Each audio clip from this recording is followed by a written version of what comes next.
Hello and welcome to this episode of Startup Central. I'm Nayantara Rai. This is the only show of its kind on Indian television dedicated, of course, to, as the name suggests, startups, innovation, technology, disruption, entrepreneurship. If it falls under the gambit of the new economy, it's going to be here on your favorite channel, ET Now, every weekday at sharp 6 p.m. The Tatas had recently bought out BigBasket, and since then what we are seeing now is the online grocer also go offline. That's right, it's a phygital play with BigBasket opening its first ever physical store. It is in Bengaluru, and in true Tata style and BigBasket style, it's supposed to be completely tech enabled. Joining us now is the co-founder Hari Menon. First up, big congratulations. This is the first interview we're doing with you since that big deal with Tata's. How has life changed since then? Life is the same, Nayantara, right? So it's just that I think being part of the Tata group gives us access to a lot of new customers, etc. within the group, gives us access to a lot of new learnings, etc. But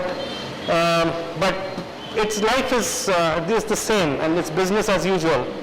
So Hari, I have to ask you this. Whenever we've been talking about the Tata digital plan and what its moat is going to be, it's always been about a super app.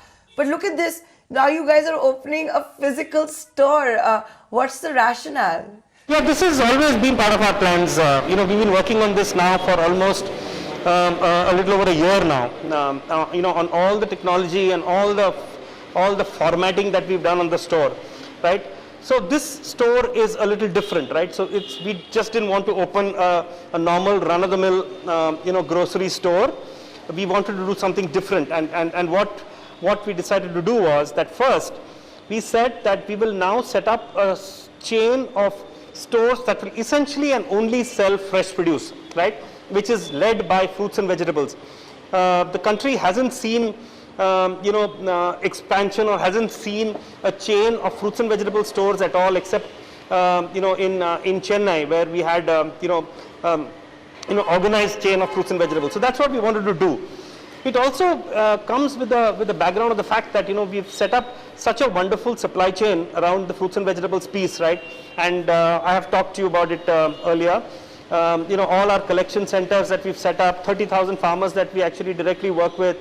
Almost 85% of what we sell comes directly from farmers now.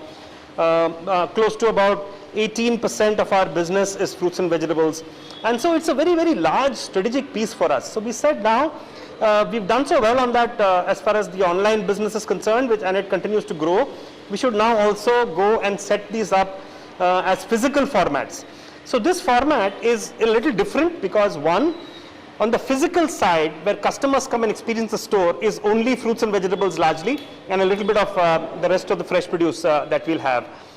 What we also have, interestingly, attached to this store is a click and pick model, which means that you want to go beyond just fruits and vegetables, which will come there and pick up. You can order from our current range of 50,000 SKUs. You can order them online, and you can come to the store and pick up your order.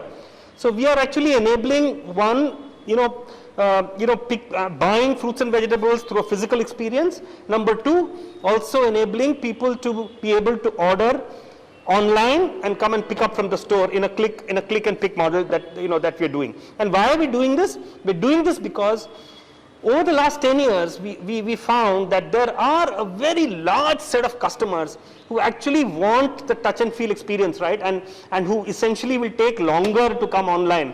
So we thought we should get to them faster through this physical store format, and also in the physical store, while they're shopping, they could have ordered online and come and pick up stuff. So we are actually got a seamless blend of both physical and online that's available in the store.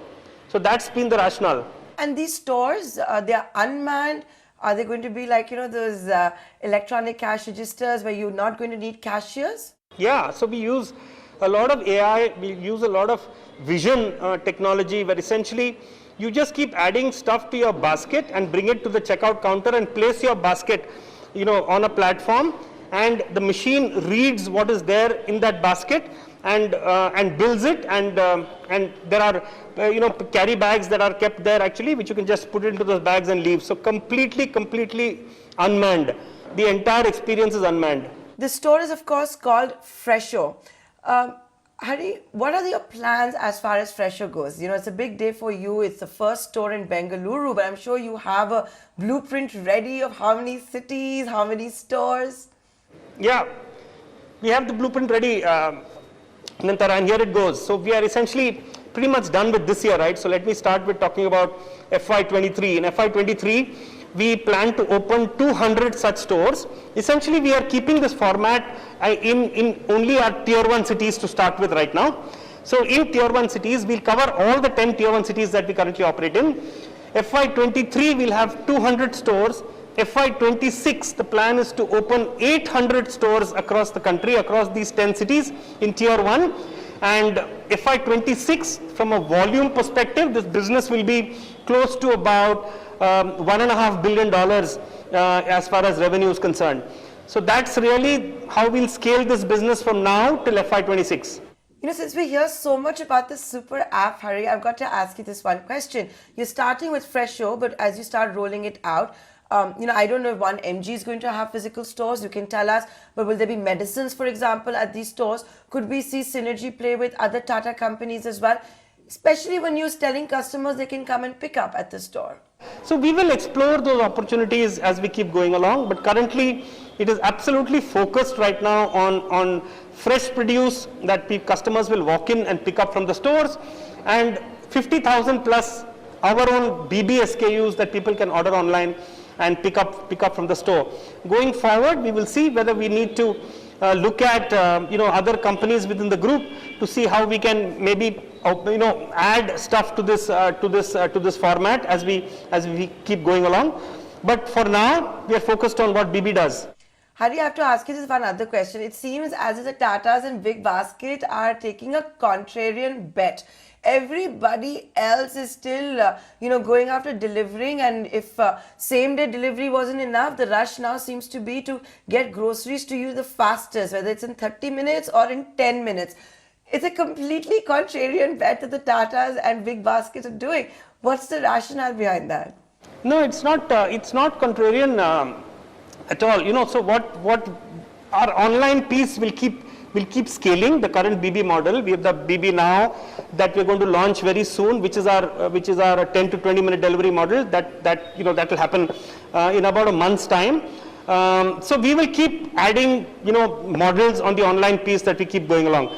Like I said, Nantara, we believe that there is a huge segment of customers who are today not coming online for sheer reasons of inertia, right? They are a set of customers who want to go and touch and feel, especially fruits and vegetables, right? And that's the segment that we are looking at going after. So essentially, those set of people will take much longer to come online, right? So that is what we are trying to do. So we're trying to meet the grocery needs of the country across the population. So there is one bunch which actually we feel has adopted online, and there's huge opportunity for growth in that space.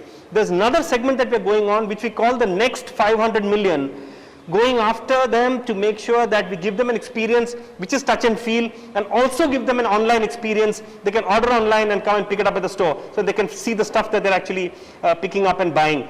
So it's a completely new, different segment, and this segment we believe will take its time and not come online, as fast. So that's the rationale. So it's absolutely complementary actually from what we do, right? Having built a very strong, powerful supply chain across fruits and vegetables, across FMCG, across staples, we are now leveraging that and trying to get to a bunch of customers, the next 500 million customers who are hesitant today to come online because of reasons of touch and feel and reasons of inertia, and we're actually trying to get to them actually. So it's a very different segment that we are actually going to focus on. People who have to go online will go online.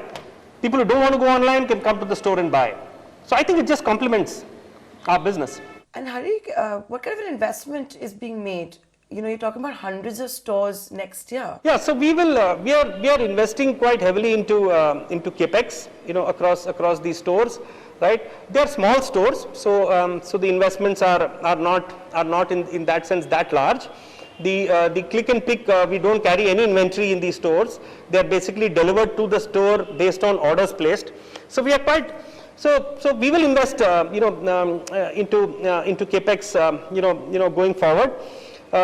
We can do that math. Each store from a capex and a readiness standpoint will cost us anywhere between 50 to 75 lakhs basically per store, and you can do the math into 800, and that's what we'll actually invest in over the next 5 years.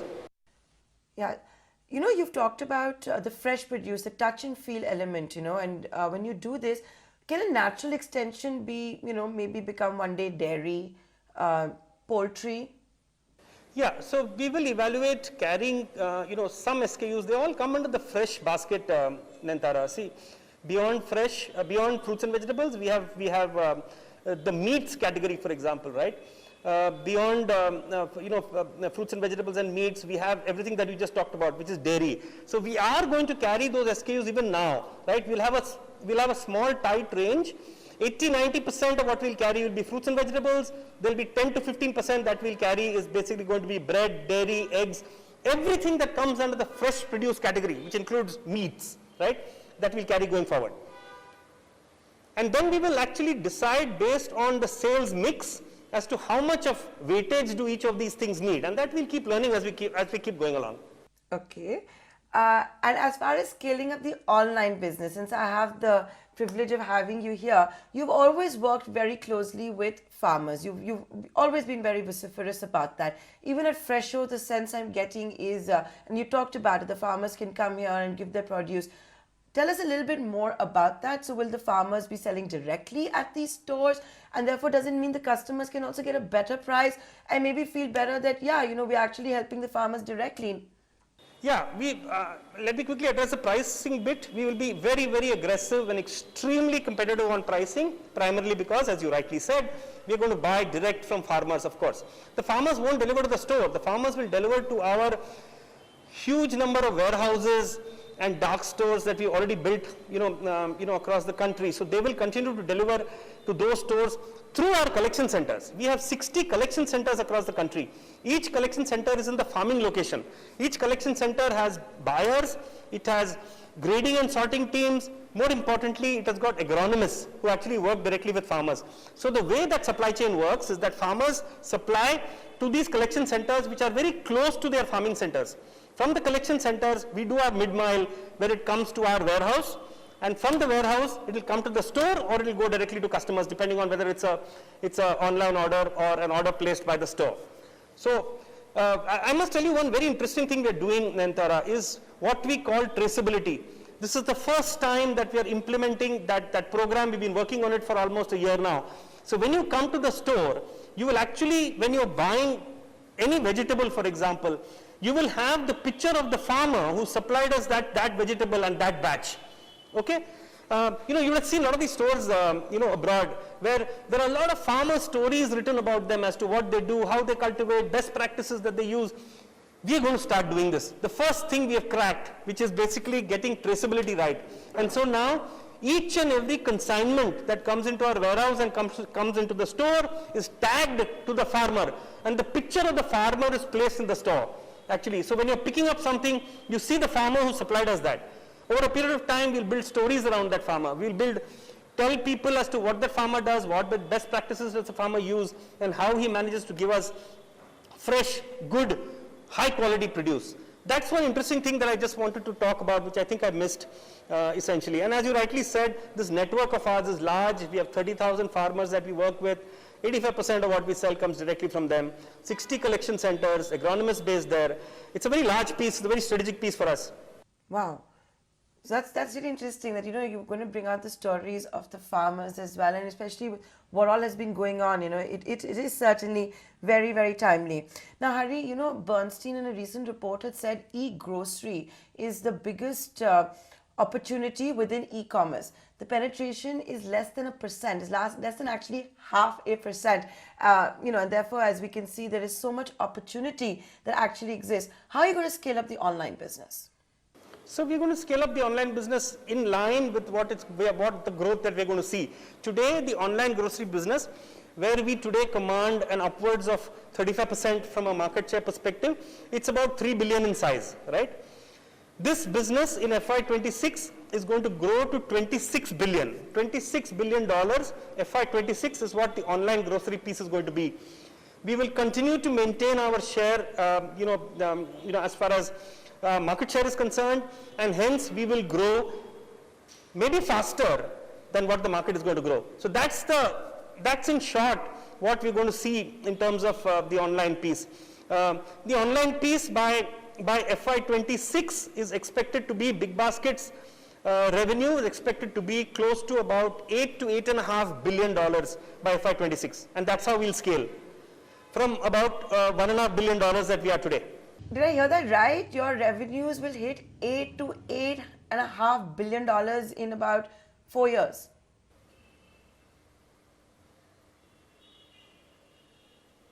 Yes. Okay. And out of that, about $1 billion, $1.5 billion is going to be from the physical stores, as you correctly pointed out. Hari, before I let you go, we've talked about a lot of things. Just one before we let you go, can't not ask you. It's been an exciting year for startups, particularly because they have also shown that exits are possible. Maybe you started the entire wave of exits, but you also stayed on as a founder. Any lessons that you want to share for all the entrepreneurs, startups that are watching? Because exits had been the missing piece in the Indian ecosystem. Yeah, the business, it's at a stage where it continues to need you, right? Because there are newer things that you're going to invest in, newer formats that you're going to bring in, faster delivery formats that will happen. And my belief is that if the founding team and the core team doesn't stay and continue, it's going to create problems actually for that business to start growing. So I think it's very simple. Actually, if a business is continues to be at the growth stage, it needs founders, it needs the core team to be there, continuing to build it. Otherwise, it's going to be a big mess. And that's, I think, very, very important. Exits happen, buyouts happen, all that happens. But I think the core team that's running it needs to stay. Otherwise, people coming in, it can take much longer for some of those things to happen. Very simple, actually, and I think that should happen. Okay, and and you get a free reign from the Tatas. You said core team is very important, so you get a free reign from the Tatas and Chandrasekhar and the entire top management.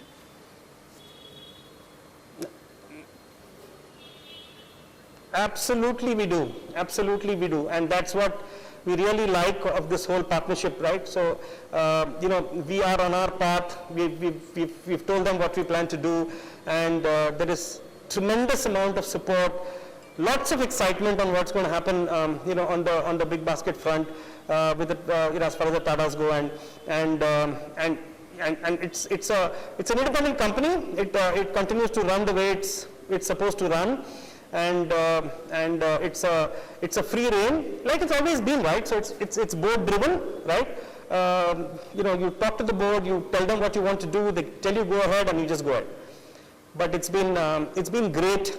Last few months since the investment has happened.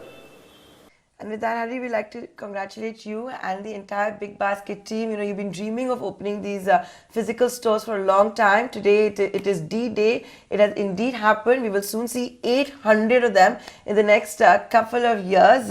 So interesting times ahead, and look forward to many more interviews. Thank you so much, Nantara. Great talking to you.